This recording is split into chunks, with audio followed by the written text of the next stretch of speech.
کلام مقدس پرانے عہد نامہ میں سے زبور کی کتاب، اس کا باب نمبر 139، خدا کی حمدانی اور نگہداشت۔ اے خداوند، تو نے مجھے جانچ لیا اور پہچان لیا۔ تو میرا اٹھنا بیٹھنا جانتا ہے، تو میرے خیال کو دور سے سمجھ لیتا ہے۔ تو میرے راستہ کی اور میری خوابگاہ کی چھان بین کرتا ہے اور میری سب روشوں سے واقف ہے۔ دیکھ، میری زبان پر کوئی ایسی بات نہیں جسے تو اے خداوند پورے طور پر نہ جانتا ہو۔ تو نے مجھے آگے پیچھے سے گھیر رکھا ہے اور تیرا ہاتھ مجھ پر ہے۔ یہ عرفان میرے لیے نہایت عجیب ہے، یہ بلند ہے، میں اس تک پہنچ نہیں سکتا۔ میں تیری روح سے بچ کر کہاں جاؤں یا تیری حضوری سے کدھر بھاگوں؟ اگر آسمان پر چڑھ جاؤں تو تو وہاں ہے، اگر میں پاتال میں بستر بچھاؤں تو دیکھ تو وہاں بھی ہے۔ اگر میں صبح کے پر لگا کر سمندر کی انتہا میں جا بسوں تو وہاں بھی تیرا ہاتھ میری رہنمائی کرے گا اور تیرا دہنا ہاتھ مجھے سنبھالے گا۔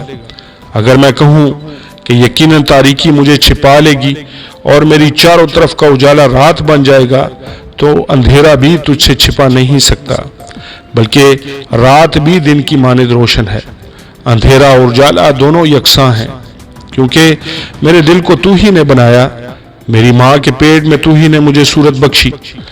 میں تیرا شکر کروں گا کیونکہ میں عجیب و غریب طور سے بنا ہوں۔ تیرے کام حیرت انگیز ہیں، میرا دل اسے خوب جانتا ہے۔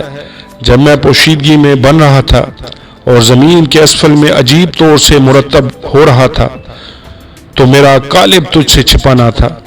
تیری آنکھوں نے میرے بے ترتیب مادے کو دیکھا اور جو ایام میرے لیے مقرر تھے وہ سب تیری کتاب میں لکھے تھے، جبکہ ایک بھی وجود میں نہ آیا تھا۔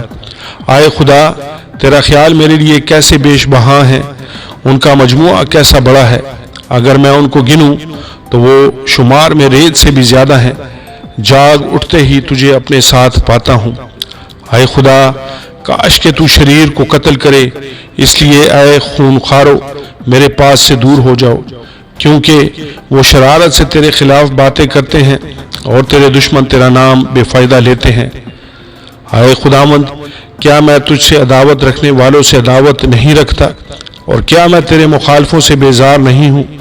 مجھے ان سے پوری عداوت ہے، میں ان کو اپنے دشمن سمجھتا ہوں۔ اے خدا، تو مجھے جانچ اور میرے دل کو پہچان، مجھے آزما اور میرے خیالوں کو جان لے، اور دیکھ کہ مجھ میں کوئی بری روش تو نہیں، اور مجھ کو ابدی راہ میں لے چل۔ آمین اور آمین۔